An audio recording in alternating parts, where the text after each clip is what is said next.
بسم اللہ الرحمن الرحیم۔ دین اسلام زندگی چینل کے ناظرین السلام علیکم۔ ناظرین، آج کی ویڈیو میں ہم آپ کو ایک ایسی لاٹھی کے بارے میں بتائیں گے جو جنت سے آئی ہے۔ اس مقدس لاٹھی کی تاریخ بہت قدیم ہے، جو اپنے دامن میں سینکڑوں ان تاریخی واقعات کو سمیٹے ہوئے ہے جن میں عبرتوں اور نصیحتوں کے ہزاروں نشانات ستاروں کی طرح جگمگا رہے ہیں، جن سے اہل نظر کو بصیرت کی روشنی اور ہدایت کا نور ملتا ہے۔ یہ لاٹھی 10 ہاتھ لمبی تھی اور اس کے سر پر 2 شاخیں تھیں جو رات میں مشعل کی طرح روشن ہو جایا کرتی تھی۔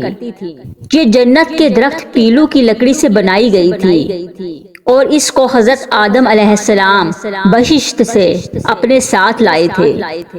اور حضرت آدم علیہ السلام کی وفات تک یہ لاٹھی آپ کے پاس رہی۔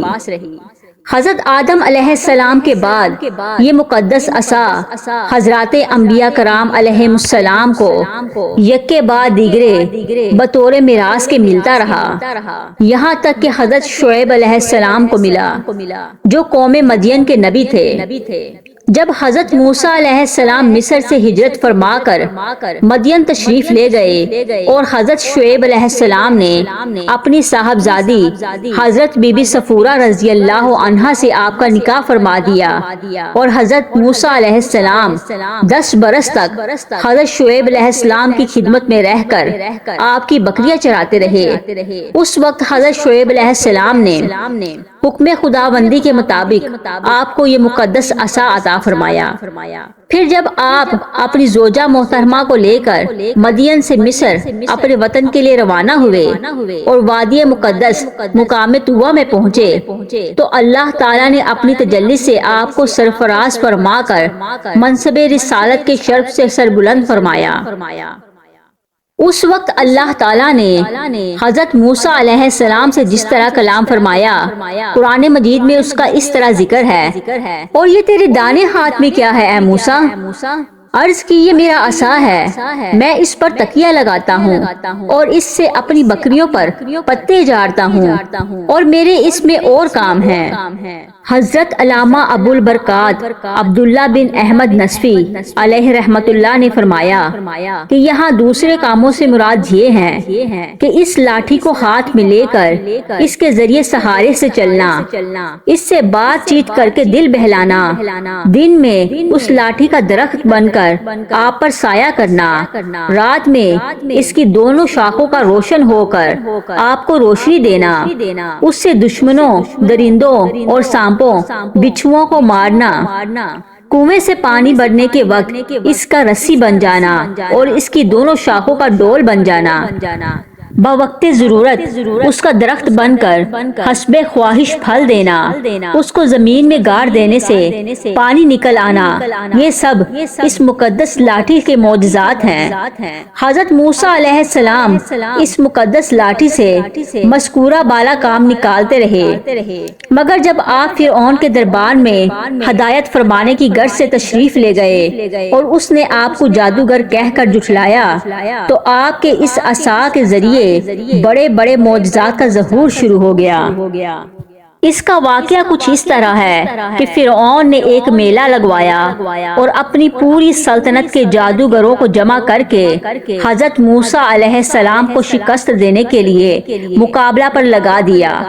اور اس میلے کے ازدحام میں جہاں لاکھوں انسانوں کا مجمع تھا، ایک طرف جادوگروں کا ہجوم اپنی جادوگری کا سامان لے کر جمع ہو گیا، اور ان جادوگروں کی فوج کے مقابلے میں حضرت موسیٰ علیہ السلام تنہا ڈٹ گئے۔ جادوگروں نے فرعون کی عزت کی قسم کھا کر اپنی جادو کی لاٹھیوں اور رسیوں کو پھینکا تو ایک دم وہ لاٹھیاں اور رسیاں سانپ بن کر پورے میدان میں ہر طرف پھنکارے مار کر دوڑنے لگی اور پورا مجمع خوف و ہراس میں بدحواس ہو کر ادھر ادھر بھاگنے لگا اور فرعون اور اس کے تمام جادوگر اس کرتب کو دکھا کر اپنی فتح کے گمنڈ اور غرور کے نشے میں بدمست ہو گئے اور جوش شادمانی سے تالیاں بجا بجا کر اپنی مسرت کا اظہار کرنے لگے کہ اتنے میں ناگہاں حضرت موسیٰ علیہ السلام نے خدا کے حکم سے اپنی مقدس لاٹھی کو ان سانپوں کے ہجوم میں ڈال دیا تو یہ لاٹھی ایک بہت بڑا اور نہایت ہیبت ناک اژدہا بن کر جادوگروں کے تمام سانپوں کو نگل گیا۔ یہ معجزہ دیکھ کر تمام جادوگر اپنی شکست کا اعتراف کرتے ہوئے سجدے میں گر پڑے اور با آواز بلند یہ اعلان شروع کر دیا، آمنا برب ہارون و موسیٰ، ہم سب حضرت ہارون اور حضرت موسیٰ علیہ السلام کے رب پر ایمان لائے۔ چنانچہ قرآن مجید میں اس واقعے کا ذکر کرتے ہوئے اللہ تعالیٰ ارشاد فرماتا ہے، بولے اے موسیٰ یا تم ڈالو یا پہلے ہم ڈالیں؟ موسیٰ نے کہا بلکہ تم ہی ڈالو۔ جب ہی ان کی رسیاں اور لاٹھیاں ان کے جادو کے زور سے ان کے خیال میں دوڑتی معلوم ہوئی تو اپنے جی میں موسیٰ نے خوف پایا۔ ہم نے فرمایا ڈر نہیں، بے شک تو ہی غالب ہے، اور ڈال دے جو تیرے دانے ہاتھ میں ہے اور ان کی بناوٹوں کو نگل جائے گا وہ جو بنا کر لائے ہیں۔ وہ تو جادوگروں کا فریب ہے اور جادوگر کا بلا نہیں ہوتا کہیں بھی آ جائے۔ تو سب جادوگر سجدے میں گرا دیے گئے، بولے ہم اس پر ایمان لائے جو ہارون اور موسیٰ کا رب ہے۔ حضرت موسیٰ علیہ السلام ایک مدت دراز تک فرعون کو ہدایت فرماتے رہے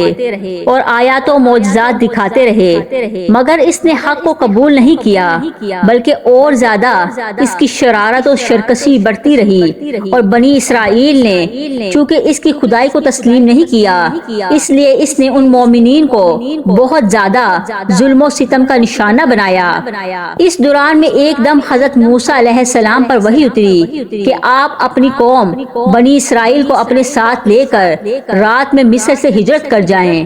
چنانچہ حضرت موسیٰ علیہ السلام بنی اسرائیل کو ہمراہ لے کر رات میں مصر سے روانہ ہو گئے۔ جب فرعون کو پتہ چلا تو وہ بھی اپنی لشکروں کو ساتھ لے کر بنی اسرائیل کی گرفتاری کے لیے چل پڑا۔ جب دونوں لشکر ایک دوسرے کے قریب ہوئے تو بنی اسرائیل فرعون کے خوف سے چیخ پڑے کہ اب تو ہم فرعون کے ہاتھوں گرفتار ہو جائیں گے، اور بنی اسرائیل کی یہ پوزیشن بہت نازک ہو گئی کیونکہ ان کے پیچھے فرعون کا خون خوار لشکر تھا اور آگے موجیں مارتا ہوا دریا تھا۔ اس پریشانی کے عالم میں حضرت موسیٰ علیہ السلام مطمئن تھے اور بنی اسرائیل کو تسلی دے رہے تھے۔ جب دریا کے پاس پہنچ گئے تو اللہ تعالیٰ نے حضرت موسیٰ علیہ السلام کو حکم فرمایا کہ تم اپنی لاٹھی دریا پر مار دو۔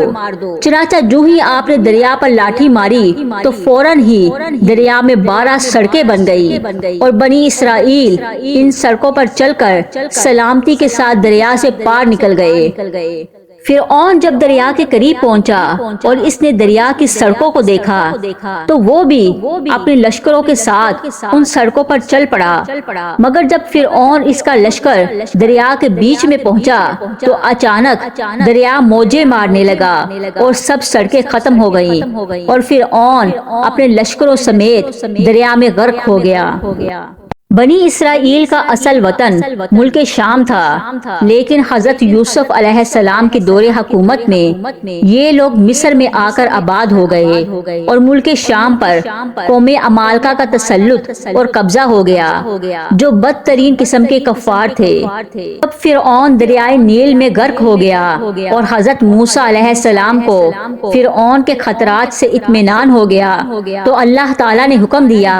کہ قوم عمالقہ سے جہاد کر کے ملک شام کو ان کے قبضہ و تسلط سے آزاد کرائیں۔ چنانچہ آپ 6 لاکھ بنی اسرائیل کی فوج لے کر جہاد کے لیے روانہ ہو گئے، مگر ملک شام کی حدود میں پہنچ کر بنی اسرائیل پر قوم عمالقہ کا ایسا خوف سوار ہو گیا کہ بنی اسرائیل ہمت ہار گئے اور جہاد سے منہ پھیر لیا۔ اس نافرمانی پر اللہ تعالیٰ نے بنی اسرائیل کو یہ سزا دی کہ یہ لوگ 40 برس تک میدان طیہ میں بھٹکتے اور گھومتے پھرتے رہے اور اس میدان سے باہر نہ نکل سکے۔ حضرت موسیٰ علیہ السلام بھی ان لوگوں کے ساتھ میدان طیہ میں تشریف فرما تھے۔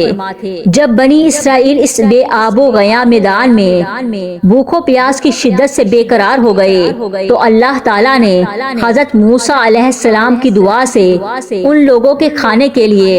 من و سلوہ آسمان سے اتارا۔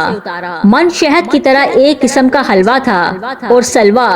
بنی ہوئی بٹیریں تھیں۔ کھانے کے بعد جب یہ لوگ پیاس سے بے تاب ہونے لگے اور پانی مانگنے لگے تو حضرت موسیٰ علیہ السلام نے پتھر پر اپنا عصا مار دیا تو اس پتھر میں 12 چشمے پھوٹ کر بہنے لگے اور بنی اسرائیل کے 12 خاندان اپنے اپنے ایک چشمے سے پانی لے کر خود بھی پینے لگے اور اپنے جانوروں کو بھی پلانے لگے اور پورے 40 برس تک یہ سلسلہ جاری رہا۔ حضرت موسیٰ علیہ السلام کا معجزہ تھا جو عصا اور پتھر کے ذریعے ظہور میں آیا۔ قرآن مجید نے اس واقعہ اور معجزہ کا بیان کرتے ہوئے ارشاد فرمایا، اور جب موسیٰ نے اپنی قوم کے لیے پانی مانگا تو ہم نے فرمایا اس پتھر پر اپنا عصا مارو، فوراً اس میں سے 12 چشمے بہ نکلے، ہر گروہ نے اپنا گاٹ پہچان لیا۔ یہ ہیں حضرت موسیٰ علیہ السلام کی مقدس لاٹھی کے ذریعے ظاہر ہونے والے وہ تینوں عظیم الشان معجزات جن کو قرآن کریم نے مختلف الفاظ اور متعدد عنوان کے ساتھ بار بار بیان فرما کر لوگوں کے لیے عبرت اور ہدایت کا سامان بنا دیا ہے۔ اگر آپ کو ہماری آج کی ویڈیو اچھی لگے تو ہمارے چینل کو لائک کریں، سبسکرائب کریں اور زیادہ سے زیادہ شیئر کریں، اور کمنٹ باکس میں اللہ تعالیٰ کے 99 ناموں میں سے کوئی ایک نام ضرور ٹائپ کریں۔ اللہ حافظ۔